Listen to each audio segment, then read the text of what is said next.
আল্লাহ রাব্বুল আলামিনের চেয়ে সুন্দর কোনো সত্তা আছে নাকি?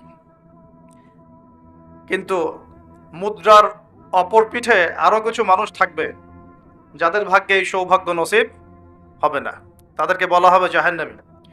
ঠিক একইভাবে এই দুনিয়াতেও সবাই যে আল্লাহ পাকের অনুগ্রহ লাভ করে ধন্য হয় এমন নয়, কিছু কিছু মানুষ আল্লাহর গজবে ধ্বংসও হয়, হয় না? আচ্ছা, সমকালীন যে বিষয়গুলো চলছে তার মধ্যে অন্যতম একটা হচ্ছে আল্লাহর গজব, আল্লাহ পাকের পরীক্ষা, আল্লাহ পাকের শাস্তি, আল্লাহর গজব আমরা এখন চোখে দেখতে পাচ্ছি। আজকে আলোচনা শুরু করব একটু ভিন্নভাবে, একটা সম্প্রদায়ের কথা দিয়ে আলোচনা শুরু করতে চাই। বিসমিল্লাহির রহমানির রহিম। আল্লাহ রাব্বুল আলামিন পবিত্র কোরআনুল কারীমে বেশ কয়েকটা জায়গায় একটা সম্প্রদায়, একটা কওম, একটা জাতির কথা বলেছেন। তার নাম হচ্ছে কওমে মাদিয়ান। কি নাম? কওমে মাদিয়ান। এই কওমে মাদিয়ানের নবী ছিলেন শুআয়ব আলাইহিস সালাম। কি নাম ছিল? শুআয়ব আলাইহিস সালাম। তিনি নবী মূসা আলাইহিস সালামের সমসাময়িক নবী ছিলেন। মানে মূসা আলাইহিস সালাম তার মেয়েকে বিয়ে করেছিলেন। নবী মূসা আলাইহিস সালাম যখন যুবক, তখন একদিন তিনি দেখছেন রাস্তায় দুজন লোক ঝগড়া করছে। একজন তার গোত্রের আর একজন হচ্ছে ফেরাউনের বাহিনীর। তো মূসা আলাইহিস সালাম তার গোত্রের, যে তার জাতের, তার সাথে তার পক্ষ নিলেন, নিয়ে ফেরাউনের ওই সৈন্যর গালে বা দেহে একটা ঘুষি দিয়েছিলেন, একটা ঘুষি মাত্র। তো কোরআন বলছে যে সেই এক ঘুষিতেই সেই ব্যক্তি মারা গেছে। ঠিক আছে? ওয়াকাযাহু, মূসা আলাইহিস সালাম তাকে একটা ঘুষি দিলেন, ফাকাদা আলাইহি, এতেই তার মৃত্যু হয়ে গেল। পরের দিন আবার একই ঘটনা ঘটছে। মূসা আলাইহিস সালাম দেখছেন আবার সেই ব্যক্তি আরেকজনের সাথে লড়াই করছে। তখন তিনি আবার তাকে বাঁচাতে গেলেন। তখন সেই ব্যক্তি বলছে, গতকাল কিন্তু তুমি একজনকে ঘুষি মেরে হত্যা করেছো, আজকে কি আবার আমাকে হত্যা করতে চাচ্ছ? তখন এক ব্যক্তি খবর নিয়ে আসলো, মূসা এখান থেকে পালাও, কারণ ফেরাউনের বাহিনী তোমাকে ধরতে আসছে, কারণ তারা মনে করে তুমি একজনকে হত্যা করেছো। তখন মূসা আলাইহিস সালাম মিশর থেকে চলে গেলেন, হিজরত করলেন। এই মিশর থেকে হিজরত করে তিনি এই শুআয়ব আলাইহিস সালামের কওমে মাদিয়ান এখানে চলে গিয়েছিলেন। এখানে তিনি একটা গাছের নিচে বসেছিলেন। বসে তিনি দেখলেন যে কিছু মানুষ গবাদি পশুদেরকে পানি পান করাচ্ছে, আর দূরে দুটো মেয়ে দাঁড়িয়ে আছে। তো মূসা আলাইহিস সালাম তাদেরকে গিয়ে বললেন, আপনারা দাঁড়িয়ে আছেন কেন? তখন সেই দুটো মেয়ে মূসা আলাইহিস সালামকে বললেন যে আমরা দুর্বল, যতক্ষণ না তারা তাদের পশুদেরকে পানি পান করিয়ে চলে যাচ্ছে ততক্ষণ পর্যন্ত আমরা পানি পান করাতে পারি না। তখন মূসা আলাইহিস সালাম, তিনি শক্তিশালী ছিলেন, বিশ্বস্ত ছিলেন, তিনি তাদের হয়ে পশুদেরকে পানি পান করালেন। এবার সেই মেয়ে দুটো বাসায় চলে গেল।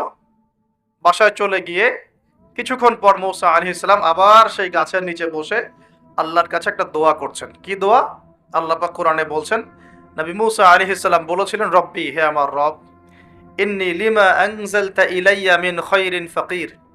হে আল্লাহ, তুমি আমার প্রতি যে নেয়ামত বর্ষণ করবে, তুমি আমার উপর যে অনুগ্রহ বর্ষণ করবে, আমি তার জন্য ভিখারি হয়ে বসে আছি। সুবহানাল্লাহ। কারণ এখন মূসা আলাইহিস সালাম ফেরারি মানুষ, মিশর থেকে চলে আসছেন, না এখানে আছে খাবার, না আছে বস্ত্র, না আছে বাসস্থান, না আছে কোনো আত্মীয় স্বজন, একাকী। তখন তিনি গাছের নিচে বসে এই দোয়া করছেন, রব্বি ইন্নী লিমা আনজালতা ইলাইয়া মিন খায়রিন ফাকির। হে আল্লাহ, আমার উপর তুমি যে নেয়ামতগুলো দিবে এর জন্য আমি ভিখারি হয়ে বসে আছি। সুবহানাল্লাহ। ঠিক ওই সময় ওই দুই মেয়ের একজন মেয়ে হেঁটে হেঁটে মূসা আলাইহিস সালামের কাছে আসলেন, এবং তাদের হাঁটার বর্ণনা আল্লাহ পাক কোরআনে দিয়েছেন যে তারা লাজুক ভঙ্গিতে হেঁটে আসলেন। সেই মেয়ে লাজুক ভঙ্গিতে হেঁটে আসলো। এখনকার মেয়েদেরকে এই হাঁটা কে শিখাবে যে মেয়েদেরকে লাজুক ভঙ্গিতে হাঁটতে হয়? লজ্জা শরম তো সেই কবেই উঠে গেছে। তো একটা ভালো কাজ করার পরে মূসা আলাইহিস সালাম গাছের নিচে বসে আল্লাহর কাছে দোয়া করছেন। এই জন্য ভালো কাজের ওসিলা দিয়ে আল্লাহর কাছে দোয়া করতে হয়। এই যে আমরা দোয়া করতে চাই আল্লাহর কাছে, দোয়া করার বিভিন্ন সময় আছে, গুরুত্বপূর্ণ সময় আছে, পদ্ধতি আছে। পদ্ধতির সময় বুঝে দোয়া করলে ইনশাল্লাহ দোয়া ডাইরেক্ট কবুল হবে ইনশাআল্লাহ। আর তিনটা জিনিস খেয়াল রাখতে হবে। এক, ওই ইবাদত যেন আল্লাহ সন্তুষ্টির জন্য হয়। দুই, সেটা যেন নবী সাল্লাল্লাহু আলাইহি ওয়াসাল্লামের পদ্ধতি অনুযায়ী হয়, এবং 3, আপনার রিজিকটা যেন হালাল থাকে। এই 3টা বিষয় ঠিক থাকলে ইনশাআল্লাহ তাআলা দোয়া কবুল হবে ইনশাআল্লাহ। তো মুসা আলাইহিস সালাম দোয়া করলেন, সাথে সাথে ফল আসলো। ওই মেয়ে হেঁটে হেঁটে চলে আসলেন, এসে বললেন, আমার বাবা আপনাকে ডাকছেন, আমার বাবা আপনাকে ডাকছেন। এই কথার অর্থ যারা অ্যাডাল্ট তারা বুঝতে পারবেন। এখন মুসা আলাইহিস সালাম তার সাথে গেলেন, গিয়ে দেখলেন তার বাবা হচ্ছেন একজন নবী, যার নাম হচ্ছেন শুআয়ব আলাইহিস সালাম, যার কথা বলছেন। তার বাবার নাম কি? শুআয়ব আলাইহিস সালাম। এখন শুআয়ব আলাইহিস সালাম তিনি মুসা আলাইহিস সালামকে বলছেন, কি ঘটনা তোমার, আমাকে বলো। তখন মুসা আলাইহিস সালাম তাকে সব ঘটনা বললেন। এখনো কিন্তু মুসা আলাইহিস সালাম নবী হন নাই, এখনো কিন্তু তার কাছে ওহী আসেনি, ঠিক আছে? এখন তিনি তার ঘটনা খুলে বললেন যে আমি বনু ইসরাইলের মানুষ, ফেরাউনের ঘরে বড় হয়েছি, একদিন রাস্তায় ঘটনা ঘটলো, তারপরে আমাকে তারা ধাওয়া করে আজকে এই জায়গায় আমি চলে আসলাম। এখন শুআয়ব আলাইহিস সালাম বলছেন যে এখানে ভয়ের কিছু নাই, তুমি এখানে নিরাপদ, এখানে কেউ তোমার কোনো ক্ষতি করবে না ইনশাআল্লাহ। তখন এই দুইজন মেয়ের একজন বলছে, বাবা এই ব্যক্তি হচ্ছে বিশ্বস্ত এবং শক্তিশালী, এই ব্যক্তি হচ্ছে বিশ্বস্ত এবং শক্তিশালী। মুসা আলাইহিস সালামের 2টা গুণ এখানে পাওয়া গেল, তিনি বিশ্বস্ত ছিলেন এবং কি শক্তিশালী ছিলেন। তো সে আমাদের উপকার করেছে, তাকে কি আমাদের কাছে রাখা যায় কিনা, তাকে পুরস্কার দেওয়া যায় কিনা? তখন বিচক্ষণ পিতা মেয়ের কথার ইশারা বুঝে ফেললেন। তখন পিতা এই মেয়ের সাথে মুসা আলাইহিস সালামের বিয়ে দিলেন। বলেন সুবহানাল্লাহ। কি শর্তে বিয়ে হলো?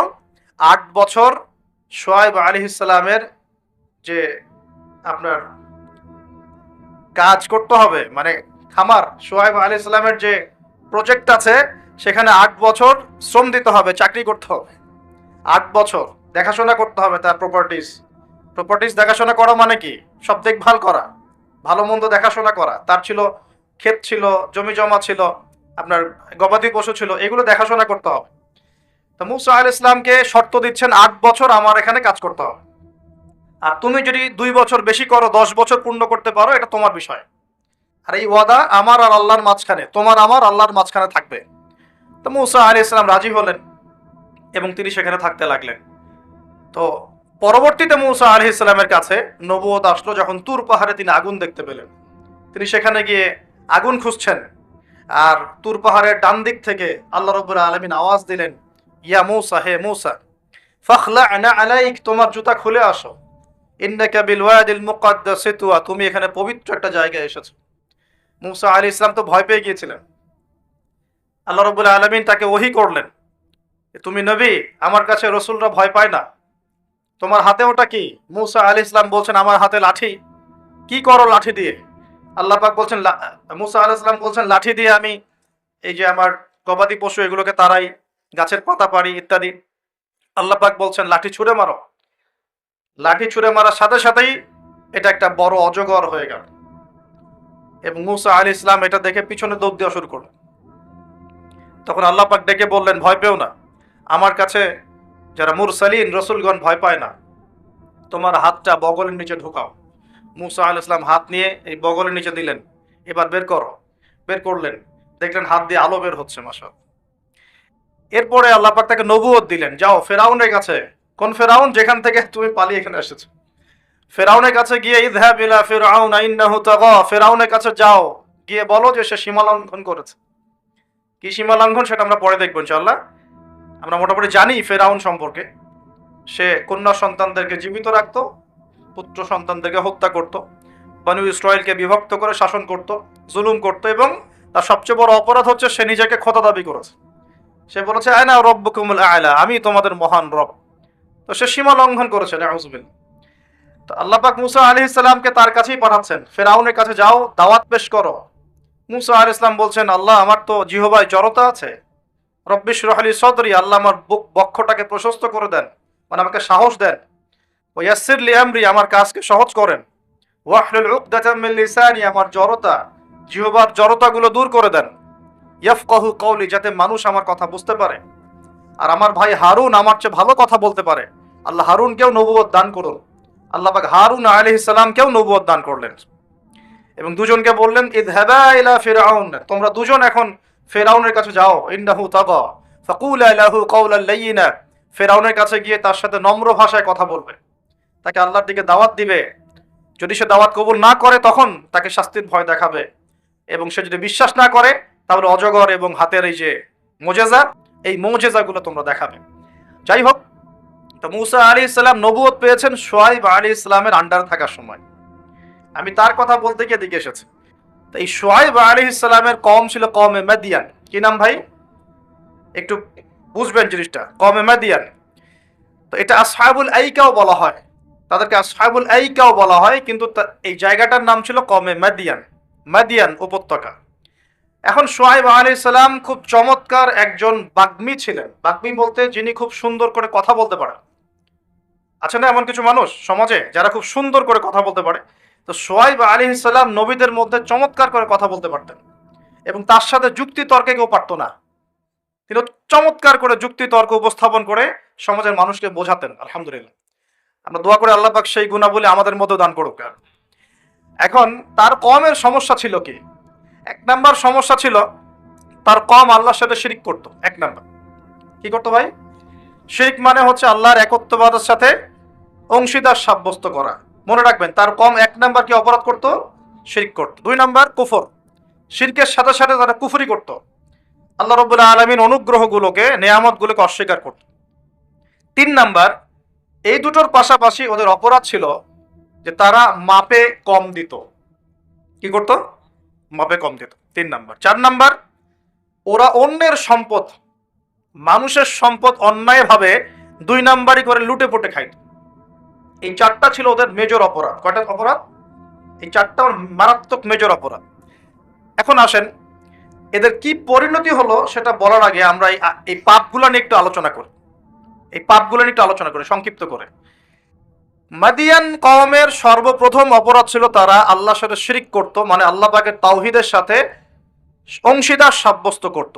এখন এই শিরকটা কিন্তু প্রত্যেক যুগেই নবীদের সময় হয়েছে, এবং আমাদের নবী মুহাম্মদ সাল্লাল্লাহু আলাইহি ওয়াসাল্লাম তার জামানাতেও কিন্তু আবু জেহেল, আবু লাহাব, উতবা, সায়বা এরা কিন্তু শিরক করেছে। এখন এই শিরকটাকে নবী সাল্লাল্লাহু আলাইহি ওয়াসাল্লাম খুব সহজ করে ভাগ করে দিয়ে গেছেন। আমরা যদি কোরআন এবং হাদিসটা ঘাটাঘাটি করি, আমরা দেখব যে শিরকটা আসলে তিন প্রকার হয়। এই তাওহীদ এবং শিরকটা তিন প্রকার হয়। একটা হলো একত্ববাদ, যেমন তিন প্রকার হয়, শিরকও তিন প্রকার হয়। এবং আল্লাহ পাকের তাওহীদ একত্ববাদ যেমন তিন ভাগে ভাগ করা যায়, শিরকটাকেও তিন ভাগে ভাগ করা যায়। যেমন তাওহীদকে আমরা ভাগ করি একভাবে, তাওহীদে রুবুবিয়্যাত, তাওহীদে উলুহিয়্যাত এবং তাওহীদে আসমা ওয়া সিফাত। এই তিন ভাগে আমরা ভাগ করি। ঠিক একইভাবে শিরকটাও তিন ভাগে হয়। একটা হচ্ছে আশিরকু ফিল আকীদা, বিশ্বাসের মধ্যে শিরক; আশিরকু ফিল আমাল, কাজের মধ্যে শিরক; আশিরকু ফিল লিসান আও আশিরকু বিল কওল, শিরক হচ্ছে আপনার কথার মধ্যে অথবা জবানের মধ্যে, মানে ভাষাগত শিরক, কর্মগত শিরক এবং আকীদাগত শিরক। আমি বুঝাতে পারছি? এই তিনটা সহজ করে দিলাম। শিরক এরকম তিন ভাগে ভাগ করা যায়। উদাহরণ দিলে পরিষ্কার হবে। যেমন বিশ্বাসগত শিরক, যেমন কোন মানুষ যদি বিশ্বাস করে যে মহাবিশ্বের কোনো স্রষ্টা নাই, এই মহাবিশ্ব এমনি এমনি সৃষ্টি হয়েছে, এটা বিশ্বাসগত শিরক, তাই না? কেউ যদি বিশ্বাস করে যে আল্লাহ এই বিশ্বকে সৃষ্টি করেছেন, কিন্তু আল্লাহর পাশাপাশি আরো ইলাহ আছে, নাউজুবিল্লাহ, এটাও হবে বিশ্বাসগত শিরক। কেউ যদি মনে করে যে আল্লাহ পর্যন্ত পৌঁছতে হলে আমাকে এই যে চন্দ্র, সূর্য, গ্রহ, নক্ষত্র, গাছপালা এগুলোর পূজা করতে হবে, শিরক। এটা হলো বিশ্বাসগত শিরক। ধরেন কেউ যদি মনে করে যে আল্লাহ বলতে কেউ নাই, নাস্তিকতায় বিশ্বাস করে যে কোনো ইলাহ নাই, এই মহাবিশ্ব বিগ ব্যাং থেকে সৃষ্টি হয়েছে, এটাও হবে কি? চিন্তাগত, আকীদাগত শিরক। কেউ যদি মনে করে যে আমার ভালো মন্দের মালিক আল্লাহ নয়, ভালো মন্দের মালিক আমি নিজে, কেউ যদি মনে করে, শিরক হবে। কেউ যদি মনে করে তাকদীর বা ভাগ্য বলতে কিচ্ছু নাই, আমি যা করব তাই পাবো, এমন মানুষ নাই, এটাও হবে আকীদাগত শিরক, কারণ আল্লাহ পাক তাকদীর রচনা করেছেন। কেউ যদি মনে করে যে কবরে শায়িত মৃত মানুষ আমাকে পরকালে বাঁচিয়ে দিবে, আমাকে পরকালে পুলসিরাত পার করিয়ে দিবে, বিশ্বাসগত শিরক হয়ে যাবে। কেউ যদি মনে করে যে অমুক ওসিলা মাধ্যম ধরলে আমি সন্তান লাভ করব, এটাও শিরক হবে।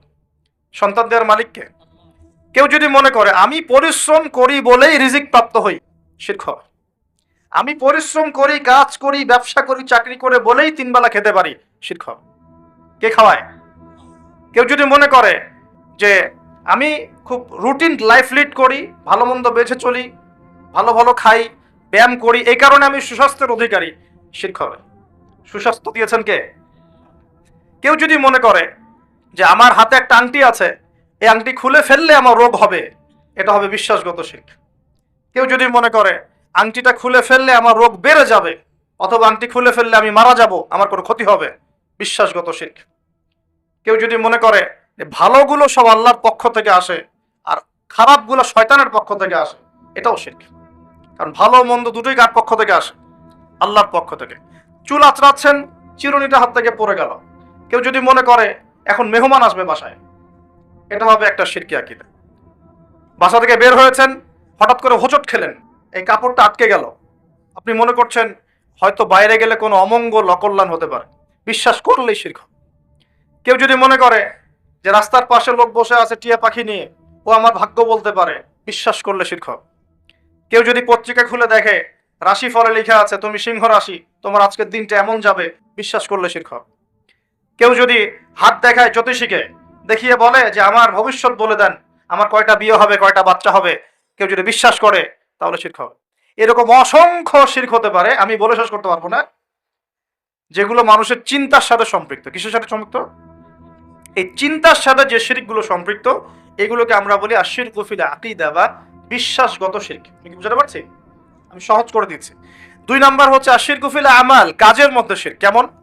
যেমন আল্লাহ বলেছেন আল্লাহর জন্য নামাজ পড়তে, যদি আমি বা আপনি অন্য কাউকে দেখানোর জন্য নামাজ পড়ি, কি হবে?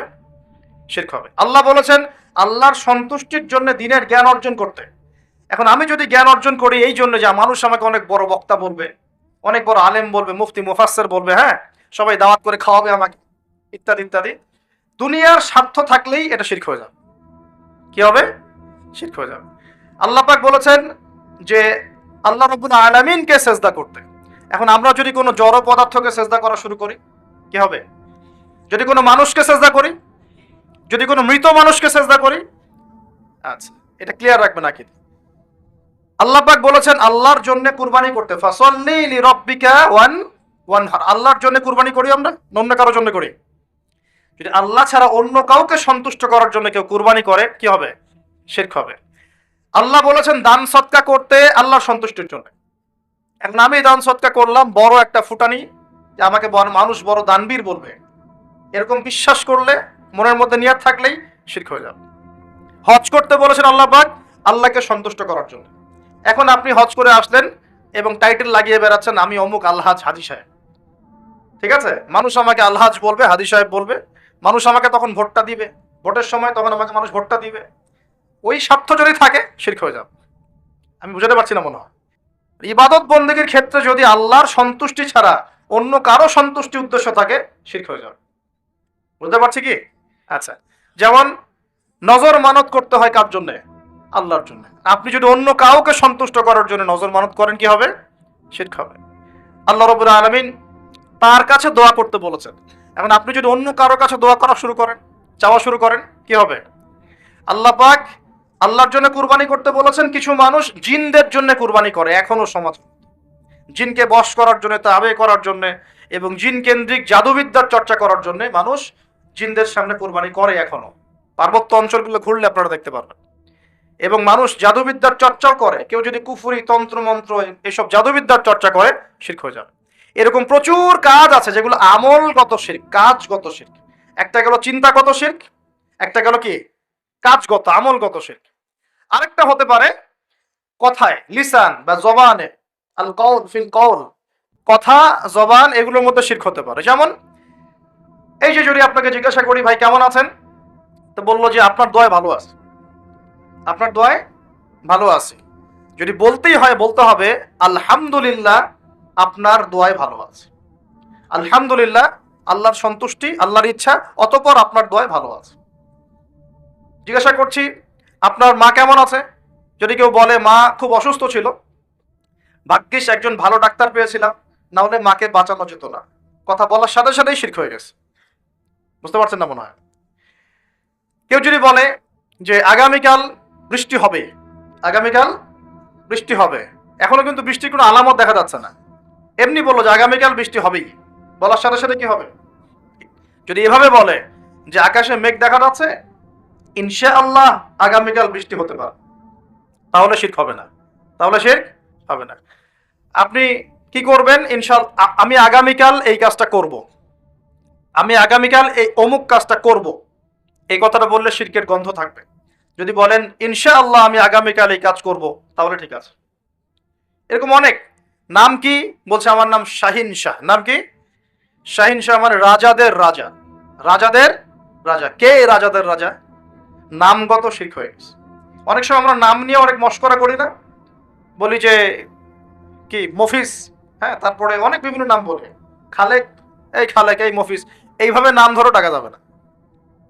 আপনি সম্মানের সাথে বলতে হবে আব্দুল খালেক। কি বলতে হবে? আব্দুল খালেক। খালেক ও কি সৃষ্টিকর্তা নাকি সৃষ্টিকর্তার বান্দা? কোনটা? এরকম কথায় আমরা প্রচুর শিরক করি। অনেকে তো পলিটিক্যালি বলেন জনগণই সমস্ত ক্ষমতার উৎস, তাই না? এই শব্দ শোনে নাই মনে হয়? জনগণ সমস্ত ক্ষমতার উৎস। আল্লাহ পাক সূরা মুলকে কি বলছেন? তাবারাকাল্লাযী বিয়াদিহিল মুলক। তাবারাকাল্লাযী, বরকতময় সেই সত্তা যার হাতে সমস্ত ক্ষমতা।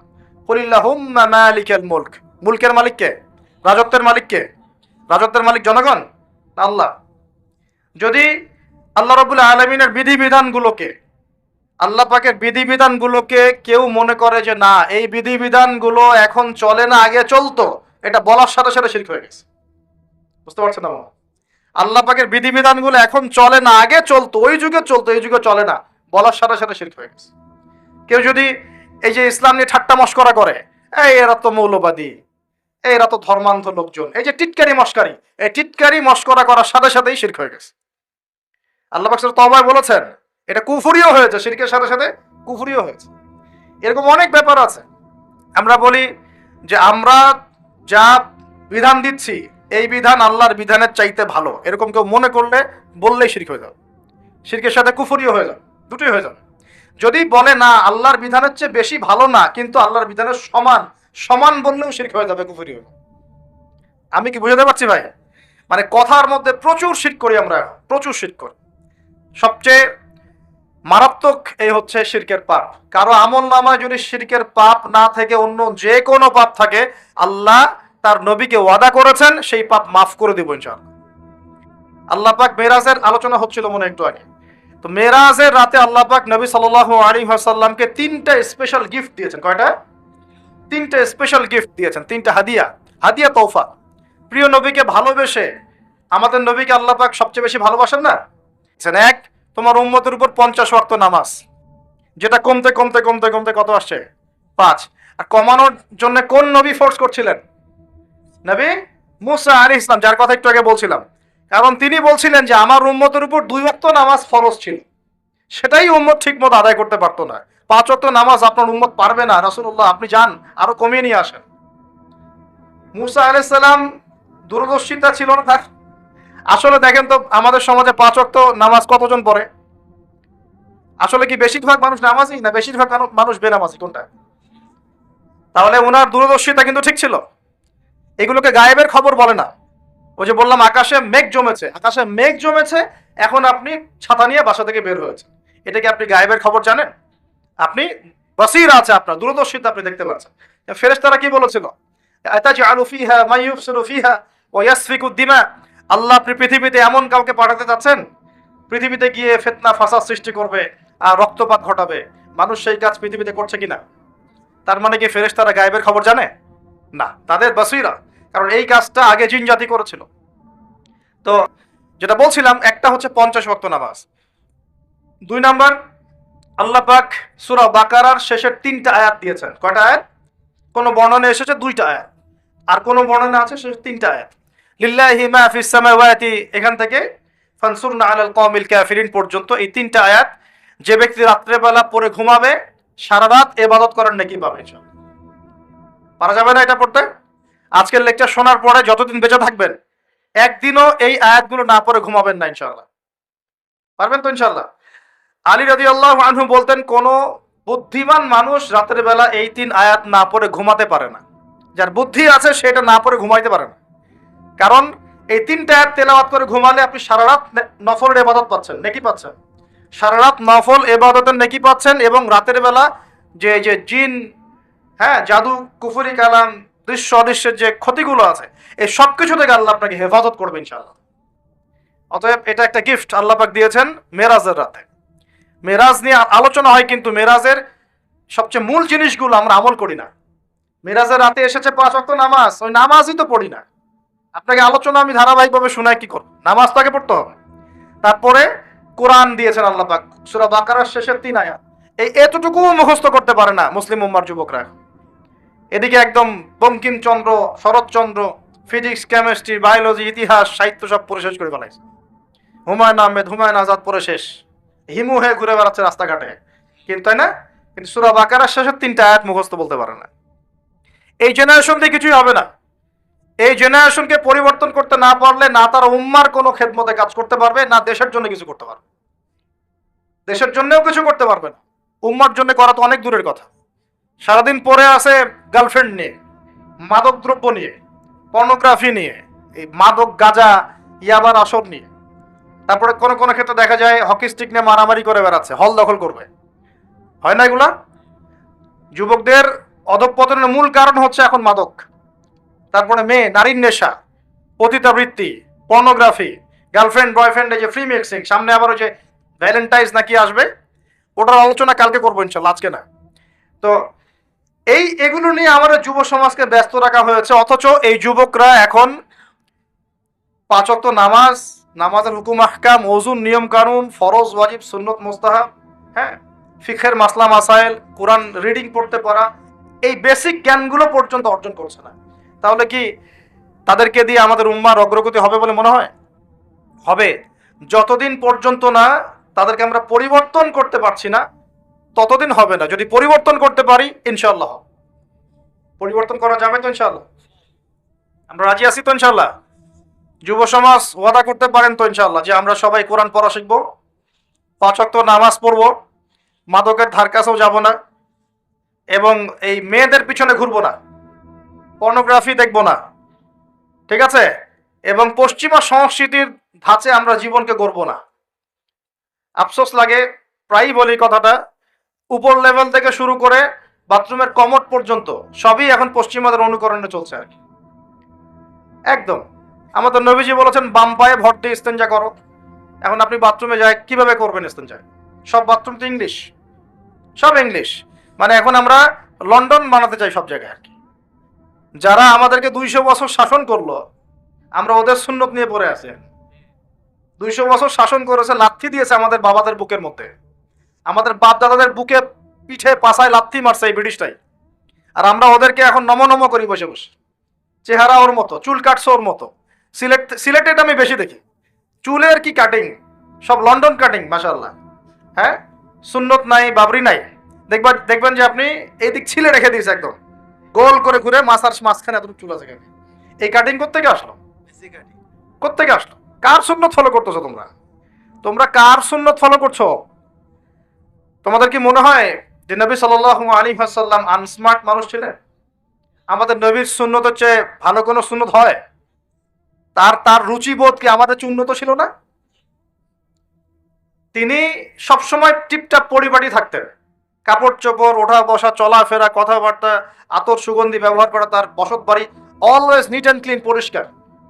আমাদের খুব দুঃখ লাগে এগুলো দেখলে, যে মুসলিমদের বাথরুমগুলো নোংরা হবে কেন? আর তুহুরুস শাতরুল ঈমানই তো বোঝাতে পারলাম না। পবিত্রতা, নিট অ্যান্ড ক্লিন, চকচকা ঝকচকা থাকবে মুসলিমদের বাড়িঘর, এটা হলো পবিত্রতা, ঈমানের একটা অংশ। ঈমানের অর্ধেকই পবিত্রতা। আমাদের বাড়িঘর, পোশাক পরিচ্ছদ, চেহারা সুরত সব পরিষ্কার থাকতে হবে, এক ঝকঝক করবে। এটা মুসলমানের বাড়ি দেখলে বোঝা যাবে। হিন্দু ভাইদের বাসায় গিয়ে দেখা যায় পূজা করার আলাদা জায়গা আছে, মুসলমানদের বাসায় নামাজের জায়গা খুঁজে পাওয়া যায় না। এটা কেন? মুসলিমদের বাসায় নামাজের জায়গা খুঁজতে হয়, নামাজ পড়ার জায়গা কোথায় দেখান? বাসা বানাচ্ছেন 5 তলা 10 তলা, এগুলো সামনে কবরস্থান হবে, কারণ ভূমিকম্প আসতেছে, আগেই বলছে। এবং সিরিজ আসবে, সিরিজ সানাওয়াতুজ জালাজিল, জালজালার বছরগুলো আসবে, ওইদিকে আমি পরে আসতেছি। তো বানান আরো উঁচু উঁচু বানান। তো 10তলা বাড়িতে একটা জায়গা পাওয়া যায় না নামাজ পড়ার জন্য। ড্রয়িং রুমে নামাজ পড়তে হয়, বেডরুমে নামাজ পড়তে হয়, বাথরুমের সামনে নামাজ পড়তে হয়। অথচ একটা ছোট্ট হিন্দু ভাইয়ের বাসায় গিয়ে দেখেন তার ইবাদত, তাদের ইবাদত মানে তাদের ভাষায় বলছি উপাসনা তাদের করা আলাদা জায়গা আছে। দেখেন নাই? তাহলে ধর্মকে কে বেশি শ্রদ্ধা করে? আমার কোনো ফিকির আছে নামাজ নিয়ে? বাড়িতে কাজের বুয়া থাকার জায়গা আছে, নামাজ পড়ার জায়গা। বাড়িতে গোডাউন আছে, গোডাউন রাখার জায়গা। বাড়িতে টয়লেট আছে, 5টা 6টা টয়লেট, সব ইংলিশ, নামাজের জায়গা নেই। তো বাড়ি ঘর বানাবেন, আলাদা করে নামাজের জায়গা করবেন। আজকেই বাসায় গিয়ে বাসায় ঠিক করবেন কোন জায়গায় নামাজের। ওই ঘরটা পরিষ্কার থাকবে, আরো বেশি পরিষ্কার থাকবে, আতর খুশবু দেওয়া থাকবে, ওখানে আগর আতর থাকবে, আগর তো জ্বালান আপনারা, একটা আধ্যাত্মিক পরিবেশ থাকবে, ঢুকলেই নামাজ পড়তে ইচ্ছা করবে। আর বাড়ি ঘরের টয়লেট হবে পরিষ্কার পরিচ্ছন্ন। আমাদের মুসলিম জাতি নিট অ্যান্ড ক্লিন, পরিষ্কার জাতি। আমরা সবসময় রাসূল সাল্লাল্লাহু আলাইহি ওয়াসাল্লামের মতো টিপটাপ পরিপাটি থাকবো ইনশাআল্লাহ। পারবো তো ইনশাআল্লাহ? আল্লাহ কবুল করুন, আমিন। রাতের বেলা অবশ্যই সূরা বাকারা শেষের 3 আয়াত পড়তেই হবে, পারা যাবে ইনশাআল্লাহ। নিজের উপর এটাকে ফরজ করে নিয়ে নিন। আর 3 নাম্বার, তৃতীয় হাদিয়া এটা যেটা বলছিলাম, আল্লাহ পাক তার নবীকে ওয়াদা করেছেন। এই ওয়াদাটা খুব ভালো করে শোনেন। আল্লাহ পাক তার নবীকে একটা ওয়াদা করেছেন, হে নবী মুহাম্মদ সাল্লাল্লাহু আলাইহি ওয়াসাল্লাম, তোমার উম্মতের যে কোনো ব্যক্তি, তোমার উম্মতের যে কোনো ব্যক্তি যদি আসমান জমিনের সমান গোনা নিয়ে আমার সামনে দাঁড়ায়, আসমান জমিন সমান গোনা মানে সুদ খাইছে, ঘুষ খাইছে, ধরেন দুর্নীতি করছে, আপনার জেনা করেছে, হ্যাঁ চুরি করেছে, ইত্যাদি ইত্যাদি, অনেক পাপ করেছে। হয়তো কিছু পাপের শাস্তি দুনিয়ায় পেয়েছে, কিছু শাস্তি মৌতের সময় যন্ত্রণার সময় পেয়েছে, কিছু শাস্তি কবরে পেয়েছে, আবার কিছু শাস্তি হাসরের মাঠে পেয়েছে। এভাবে শাস্তি দেওয়া হবে ধাপে ধাপে, এবং এর মধ্য দিয়ে গোনাগুলো মাফ হবে। আবার কিছু সময় আল্লাহ পাক পরীক্ষা করেছেন, জান দিয়ে, মাল দিয়ে, সম্পদের ক্ষতি দিয়ে। তো তোমার উম্মতের যে কোনো ব্যক্তি যত বড় পাপ নিয়ে আসুক না কেন, আসমান জমিন ভরায় ফেলুক পাপ দিয়ে, কিন্তু তার আমল নামায় যদি আমার সাথে শিরকের পাপ না থাকে, আমি তার সামনে আসমান জমিন সমান ক্ষমা নিয়ে হাজির হব ইনশাআল্লাহ। মানে আল্লাহ মাফ করে দিবেন। তাহলে প্রিয় ভাই, শিখলাম যে আমাদের আমল নামাকে শিরক মুক্ত করতে হবে। রাজি আছেন ইনশাআল্লাহ? যত রকম শিরক আছে, চিন্তার শিরক, আপনার কাজের শিরক, কথার শিরক, সমস্ত শিরক ত্যাগ করতে হবে।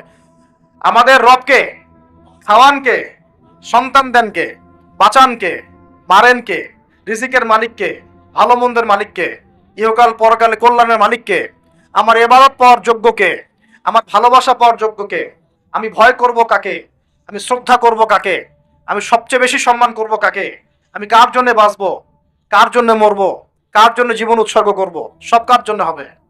ব্যাস এই যথেষ্ট।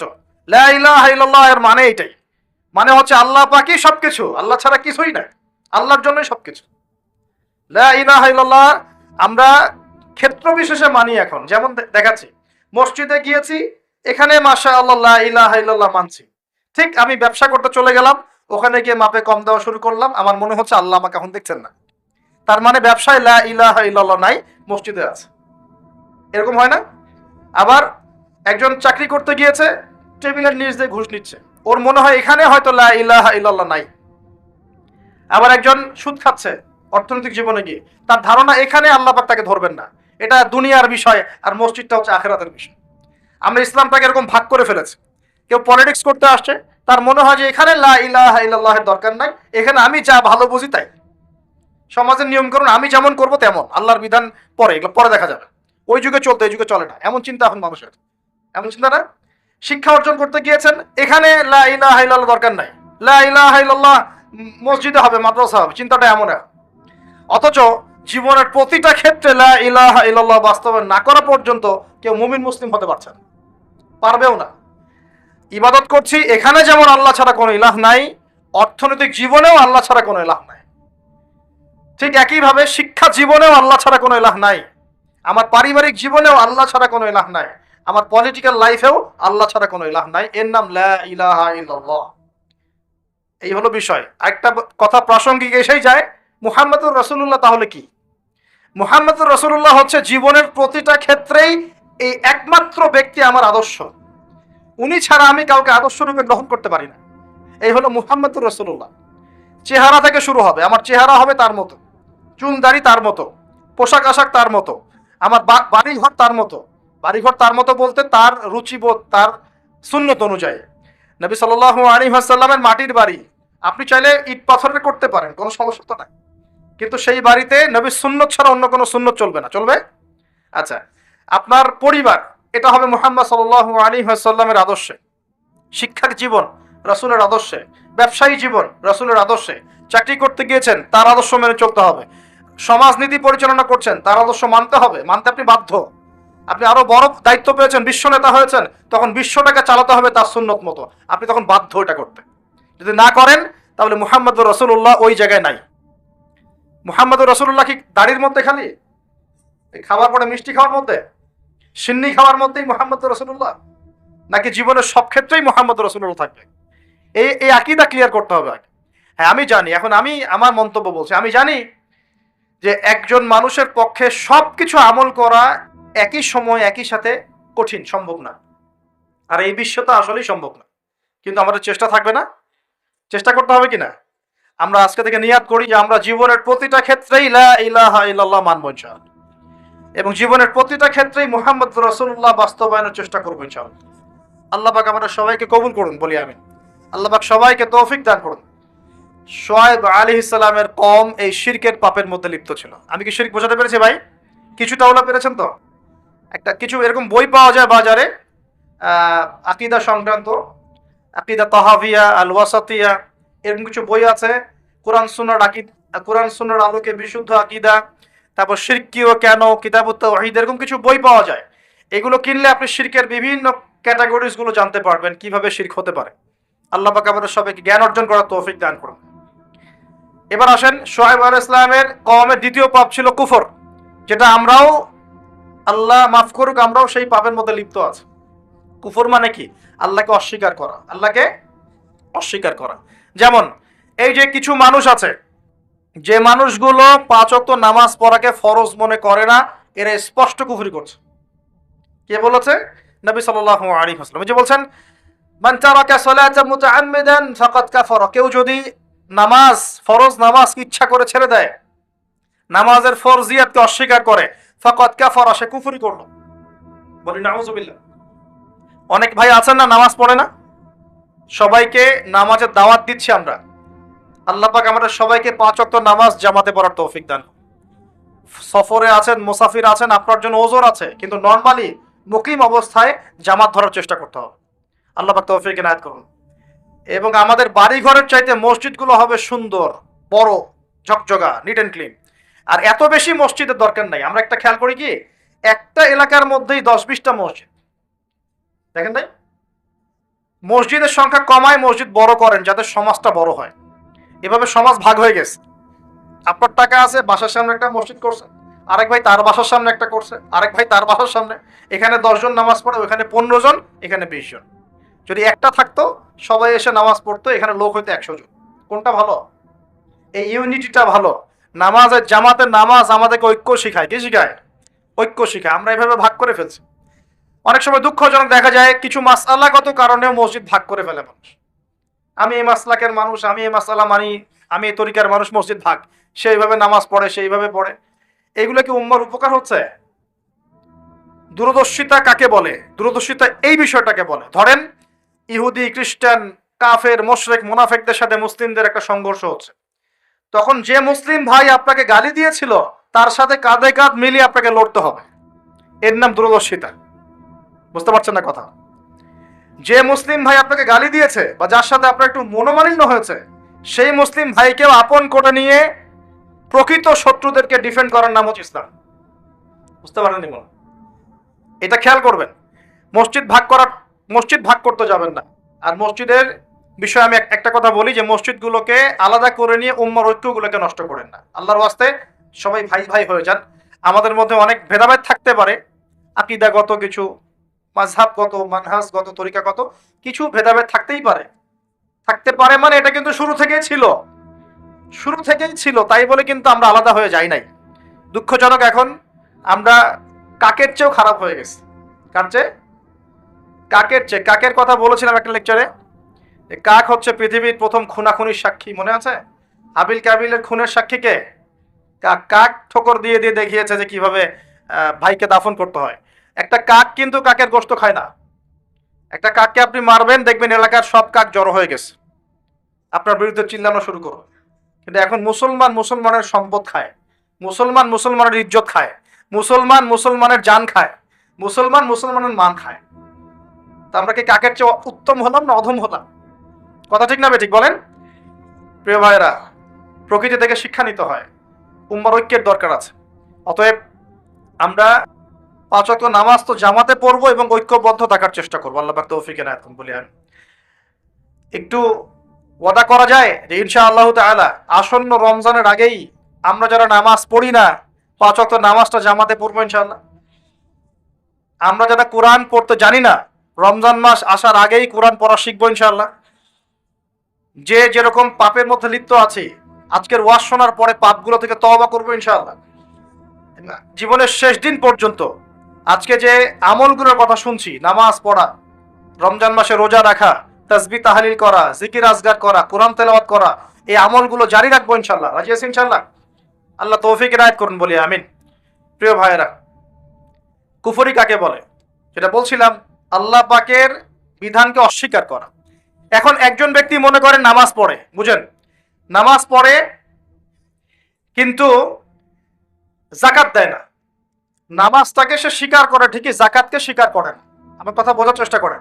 নামাজ পড়ে 5 ওয়াক্ত, যাকাত প্রদান করে না, যাকাতের ফরজিয়াত সে স্বীকার করে না। এখন আপনার কি মনে হয় যে এই ব্যক্তি মুমিন না কাফের?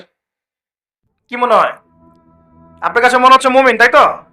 শুনে রাখেন, কেউ যদি নামাজ পড়ে 5 ওয়াক্ত, যাকাতের বিধানকে অস্বীকার করে, সে কুফরি করবে। কি করবে? কুফরি করবে। এরকম অনেক পাপ আছে। কেউ যদি অন্যায়ভাবে কোনো মানুষকে হত্যা করে, এটাও একটা বিশাল পাপ। কেউ যদি আল্লাহ পাকের এই বিধান কোরআন এবং সুন্নাহ এর একটা আয়াতকেও কেউ যদি অস্বীকার করে, কুফরি হবে। আয়াত তো দূরের কথা, কেউ যদি কোরআন সুন্নাহর একটা শব্দকে অস্বীকার করে, কুফরি হবে। কোরআনে বিভিন্ন বিধান আছে, সে বলছে আমি সব বিধান মানি, দাওয়াতের বিধান মানি না, মনে করেন, কুফরি হবে। কেউ বলছে আমি সব বিধান মানি কিন্তু অর্থনৈতিক বিধানটা মানতে পারি না, সুদের ব্যাপারটা মানতে পারি না, কুফরি হবে। কেউ যদি মনে করে আমি সব মানি, ইসলামের জিহাদের বিধান মানি না, কুফরি হবে। মানে আল্লাহ পাকের বিধিবিধান যে এসেছে এর আংশিকও যদি কেউ অস্বীকার করে, কুফরি হয়ে যাবে। অলসতা করে আমল করতে না পারা এক জিনিস, আর অস্বীকার করা আর এক জিনিস। কেউ যদি বলে আমি নামাজ অস্বীকার করি না, নামাজ ফরজ আমি মানি কিন্তু মাঝে মাঝে পড়তে পারছি না, এর জন্য আমি অনুতপ্ত, ইনশাআল্লাহ আল্লাহ চাইলে তাকে মাফও করতে পারে। কিন্তু কেউ যদি বলে যে না আমি এটা মানি না, নামাজের ফরজিয়ত আমি স্বীকার করি না, নামাজ তাদের জন্য যারা পাপ করে, আমি তো পাপই করি না, আর নামাজ না পড়লে আমার ঈমান ঠিক আছে, এরকম কথা শোনেন না সমাজে? কুফরি। এরকম অনেক বিষয় আছে। আল্লাহ পাক আমাদেরকে যাবতীয় কুফরি থেকে হেফাজত করুন।